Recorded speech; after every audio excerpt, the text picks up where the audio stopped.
जय श्री माताजी. आपण सर्वजण श्रीमातांच्या प्रतिमेकडे पाहून प्रणाम करूयात आणि हळुवारपणे बंधन घेऊयात.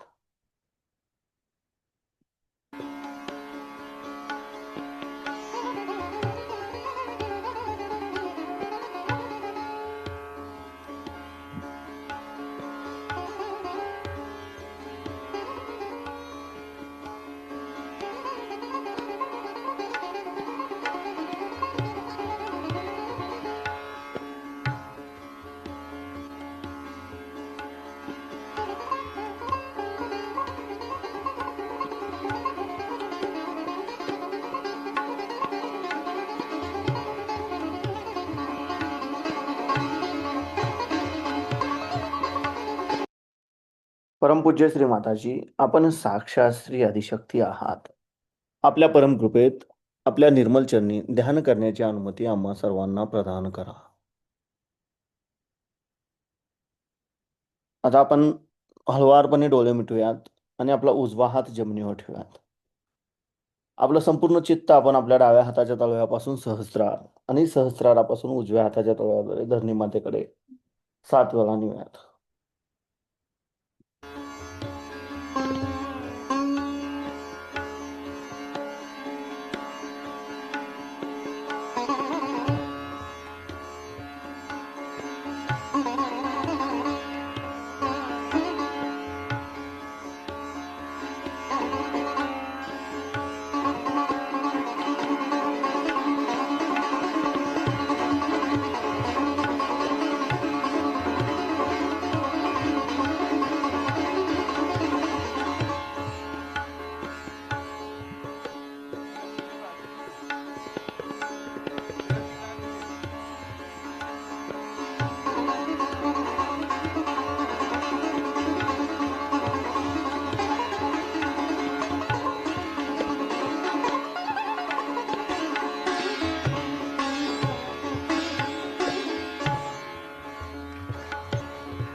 आता आपण आपला उजवा हात मांडीवर ठेवूयात आणि डावा हात कोपरात वाकूयात, आकाश तत्वाकडे करूयात.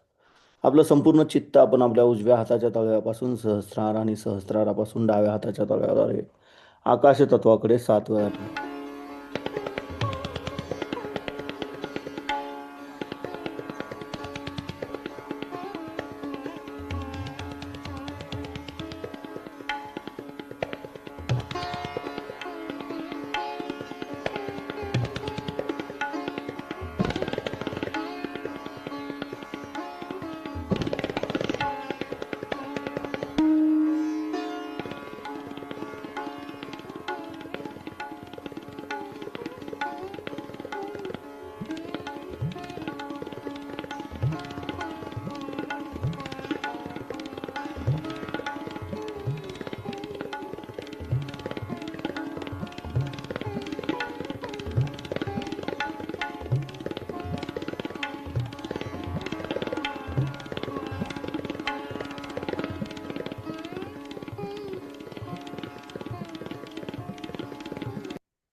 आता आपण आपले दोन्ही हात मांडीवर ठेवूयात. आपलं संपूर्ण अटेन्शन आपण आपल्या मध्य मूलाधार चक्रामध्ये गोलाकार करू.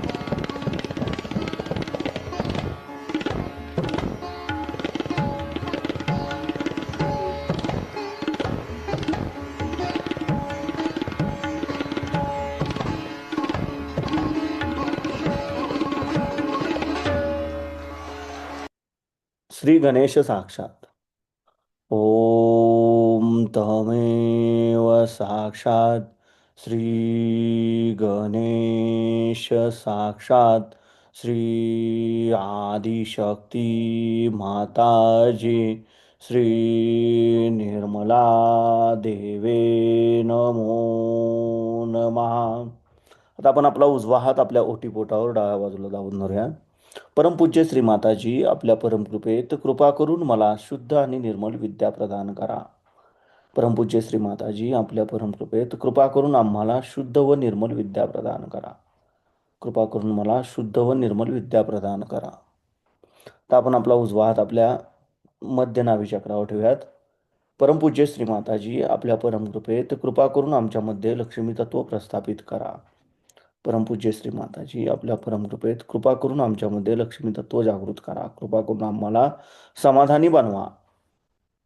आता आपण आपल्या उजव्या हाताचा तळवा आपल्या नाभीच्या भोवताली आपल्या भवसागरावर गोलाकार क्लॉकवाईज दाखवा.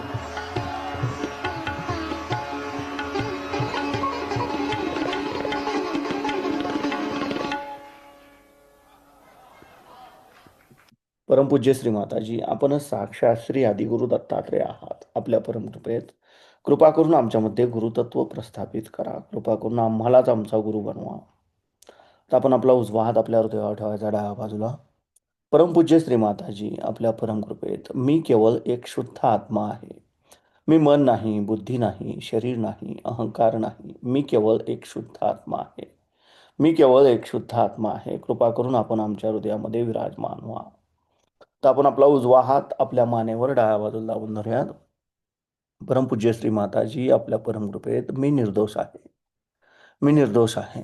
मी निर्दोष आहे. आपण आपला उजवा हात आपल्या कपाळावर दाबून धरूयात आणि इथं 3 वेळा क्षम म्हणूयात. क्षम क्षम क्षम.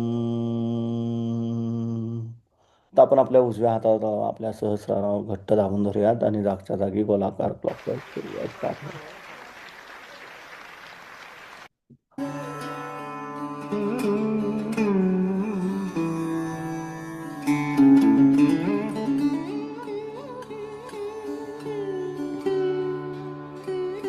परमपूज्य श्री माताजी, आपण साक्षात श्री आदिशक्ती आहात. आपल्या परमकृपेत कृपा करून आम्हाला निर्विचारिता प्रदान करा. कृपा करून आमच्याकडून ध्यान करून घ्या. तर आपण आपले दोन्ही हात मांडीवर ठेवूयात. आपलं संपूर्ण चित्त आपल्या दोन्ही हाताच्या तळव्यामध्ये केंद्रित करूयात आणि ह्याच अवस्थेमध्ये आपण श्रीमातांची अमृतवाणी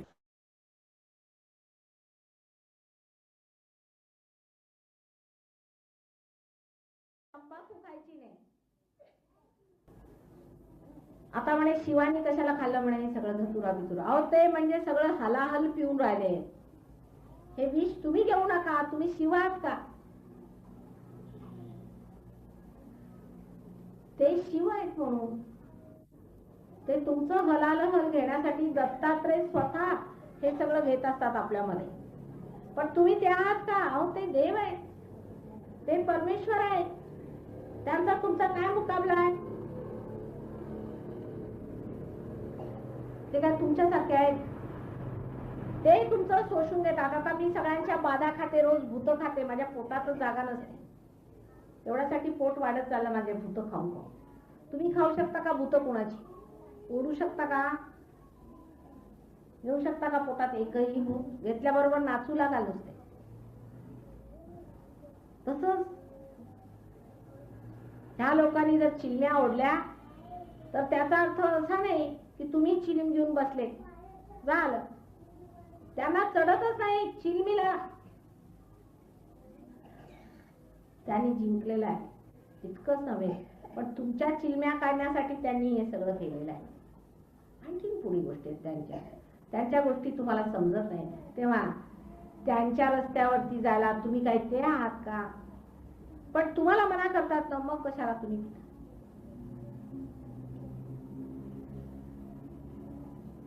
धर्म बरोबर संतुलित झाल्याशिवाय, धर्माची सांगड बरोबर बसवल्याशिवाय तुम्ही आपल्या आत्म्याचं ज्ञान घेऊ शकता.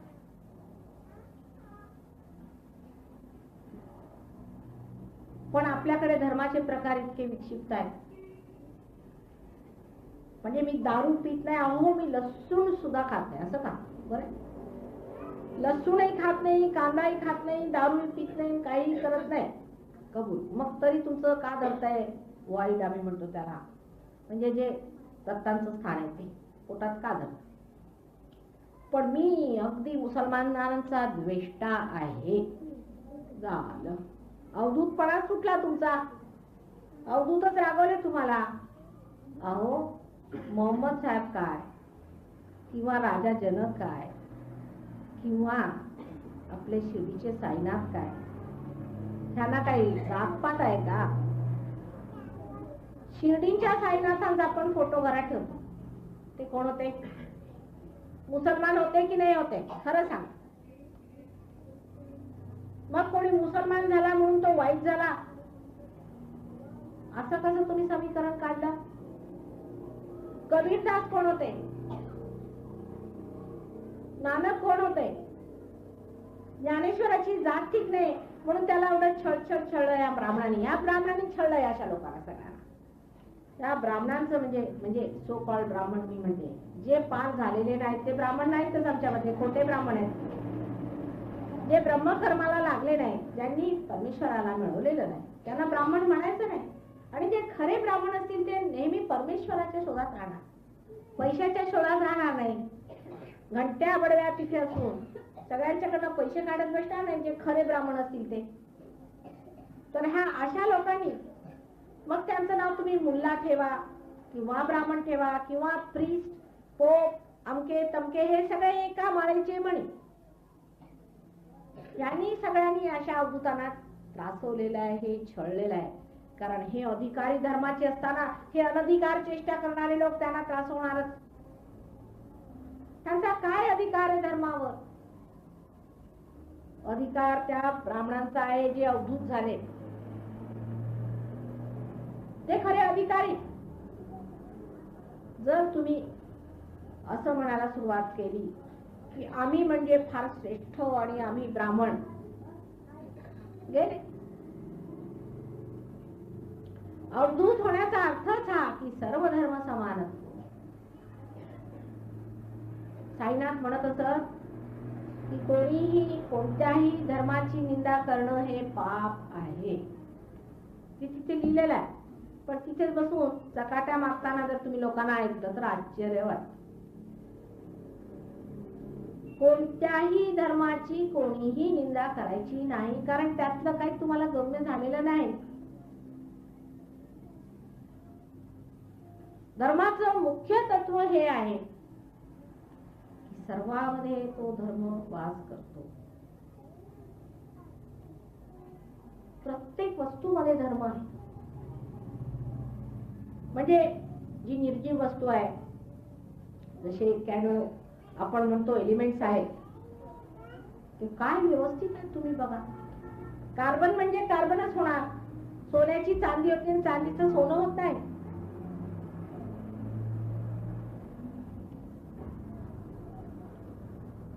दगडाला जो धर्म आहे तो दगडाला धर्म असणार, नदीला जो धर्म आहे तो नदीला धर्म असणार, सूर्याला जो धर्म आहे तो सूर्याला असणार, चंद्राला असणार तो असणार. इतकंच नाही. विंचू म्हणजे विंचूच राहणार, विंचू वाघ होत नाही. आणि वाघाचे हरण झालेले कुणी पाहिले नाहीत. प्रत्येकाला स्वधर्म असतो. आणि माणसालाही काय स्वधर्म नसला पाहिजे का? तो काय हवेतच तरंगत राहणार आहे? हवेत राहणाऱ्या पक्ष्यांना सुद्धा धर्म असतो. मग आपल्यालाही धर्म हा आहे. तो जर नसला तर आपण पांगणार. पण फक्त मानवाचा धर्म बदलून तो धर्मातीत होतो, धर्मापलीकडे जातो, स्वतः धर्माच्या वर उठतो, गुणातीत होतो, तो मानवाच्या दशेत होतो.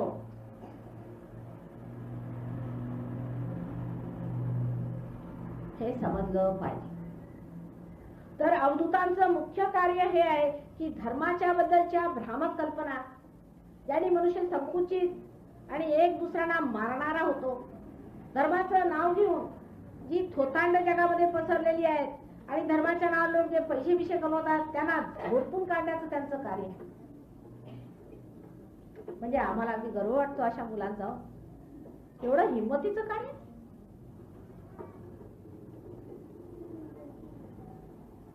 फार मोठ्या हिंमतीचं शाबासकीचं काम आहे. फार मोठं कार्य केलं त्यांनी, विशेषतः आपल्या महाराष्ट्रात नाथांनी जी मेहनत केलेली आहे ते आम्हाला इथे जन्माला यावं लागलं, दुसऱ्या कोणत्याही देशात नाही. म्हणून याला मी महाराष्ट्र खरा आहे. पण आपण महाराष्ट्रीयन कसे आहोत ते मात्र बघायला पाहिजे. चिखलात कमळ उगवलं म्हणून चिखल कमळ होत नाही.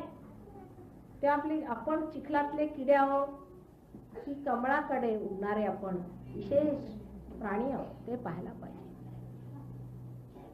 आता मनुष्यच हा स्वधर्म बदलू शकतो. ह्याच्या पलीकडे गुणातीत धर्मातीत हा मानवच होऊ शकतो, जानवर होऊ शकत नाही. तेव्हा हा केवढा मोठा मानवाचा धर्म आहे आणि त्याला किती जपलं पाहिजे. जर तुम्ही आपलं संतुलन बरोबर ठेवलं, आपला धर्म व्यवस्थित पाळला, म्हणजे सकाळी उठून जप जप करायचा नाही. हा धर्म आतला सचोटीचा प्रामाणिकपणाचा आहे. स्वतःबद्दल प्रामाणिकपणा पाहिजे, आपल्या धर्माबद्दल प्रामाणिकपणा पाहिजे. उगीच तमाशेबाजी नको. कपाळाला हे बांधून मोठे धार्मिक झाले, दिसतंय म्हटलं तुमचं सगळं धर्म. येतात माझ्याकडे वितंडवाद घालायला, म्हटलं दिसतंय, बसा बसा तिकडे, कळतंय. लोकांना हे समजत नाही. माताजी एक गरीब मनुष्य, त्याचे हातपाय फाटलेले, आणखी त्यांच्यामध्ये आंघोळ नाही केलेला वगैरे वगैरे, असा आला तर अगदी गळ्याशी धरतात. एवढा ब्राह्मण तिकडे तीनदा आंघोळ करणारा येऊन उभा झाला तर त्याला म्हणतात थांबा थांबा थांबा तिकडे, आता मग माझ्या पायाला का हात लावा. ज्याने धर्माला संतुलनात घातलाय तोच खरा ब्राह्मण आणि तोच खरा मानव आहे. हे संतुलन सांभाळायला पाहिजे. जर का अधर्म वाढायला लागला मग अवतरण होतात, त्याच्याशिवाय काही काम जमत नाही. पण अवतरणात बहुतेक धडामधम चालतं. कृष्णाची संहार शक्ती. तेव्हा यदा यदा ही धर्मस्य, हे जरी म्हटलेलं आहे तरी सुद्धा लक्षात ठेवलं पाहिजे की हे अवतार कार्य आईची नसतात. ते म्हणजे हातात तलवार घेऊन निघालेले असतात लोक, होणार आहे असंही येणार. पण आम्ही उगीच मध्ये आलो की आधी तुम्हाला आत्म्याचं दर्शन होऊ दे, आत्म्याला ओळखा, सन्मार्गाला लागा, स्वतःच्या स्वची संपदा मिळवा, त्या स्वच्या आनंदात रमण करायचं, स्वबरोबरच खेळायचं आणि त्या स्वचा लाभ घेऊन सर्वांच्या स्वमध्ये रममाण व्हायचं. हे कार्य आमचं आहे. हे देण्यासाठी आम्ही आलेलो आहोत. ते तुम्ही घ्या, तुम्ही घेतलं पाहिजे. त्याला पैसे नको, काही त्याच्यामध्ये शोबाजी करायची नाही. आम्हाला सगळं आत बाहेर दिसतंय ना तुमचं, फक्त आतून प्रामाणिकपणे आम्हाला ते हवं असं म्हटलं की झालं. त्याबद्दल आमचे गुरु लोक जरा नाराज आहेत आमच्या आहेत की कशाला उठल्या सुटल्या सगळ्यांना पार करत सुटल्या असं म्हणतात. म्हणणं त्यांचं बरोबर आहे, पण दुसरा काही मार्ग नाही. जर हे कार्य फार सामूहिकरित्या आमात झालं नाही तर उद्या माझ्या मुलांचं होणार काय? अहो हे सुद्धा माझ्या पोटचीच मुलं आहे, ही सुद्धा माझी सृष्टी आहे ना. पण ह्या सृष्टीला आईने बचावलं पाहिजे. तिच्या अंगात जोपर्यंत शक्तीचा एकही कण राहील, जोपर्यंत तिच्यात एकही रक्ताचा थेंब राहील, ती ते सर्व पणाला लावून आपल्या मुलांना बचावते. हे मोजत बसत नाही की ह्याने काय काय प्रकार केले, ती कसा वागला. पण तुम्ही जरा शहाणपण धरायला पाहिजे आणि शिस्तीत धर्माला धरलं पाहिजे.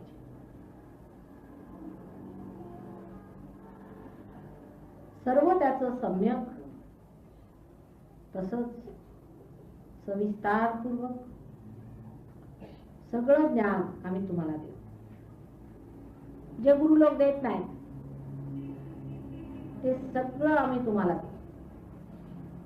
त्यांनाही आम्ही दिला आम्ही तो आणि तसंच तुम्हाला येतो. आणि तुमची पातळी बदलत ते सगळंच्या सगळं घ्या.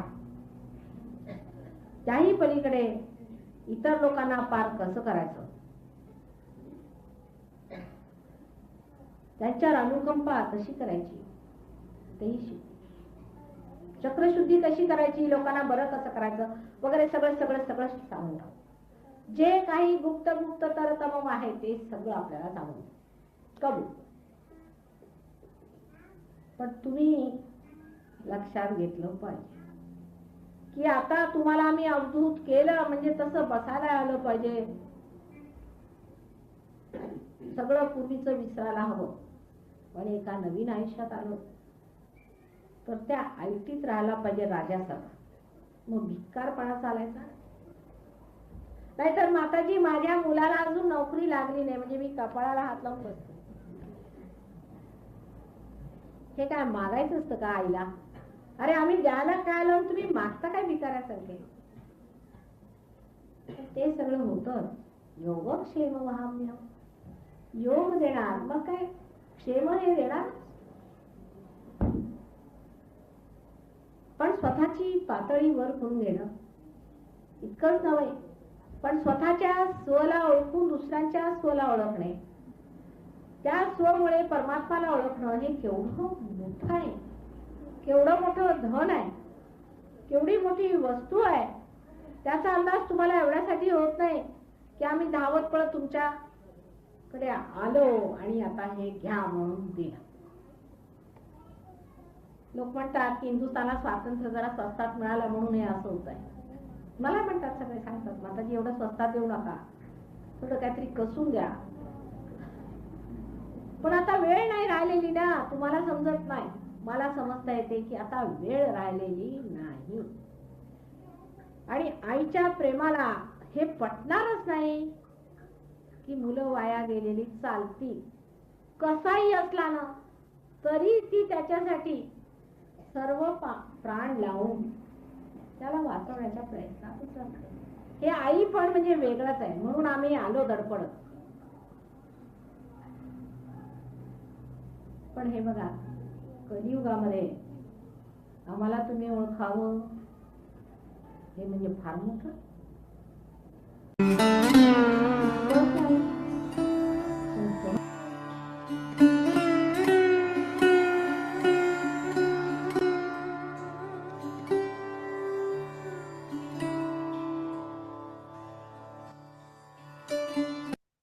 हळुवारपणे डोळे उघडूयात. श्रीमातांच्या प्रतिमेकडे पाहून प्रणाम करूयात आणि बंधन घेऊयात.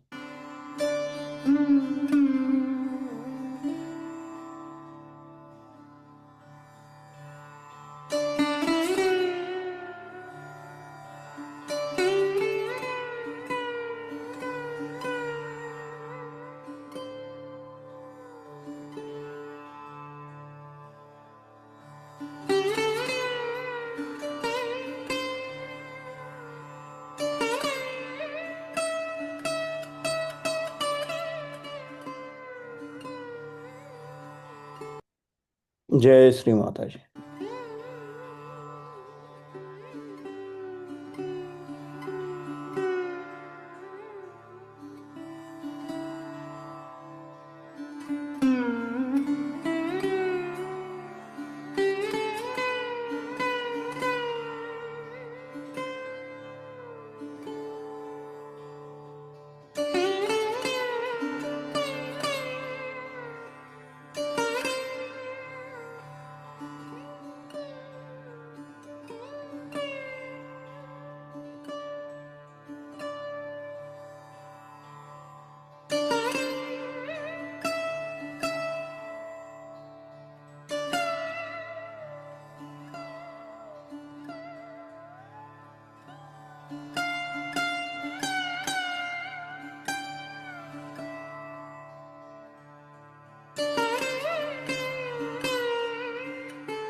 Thank you.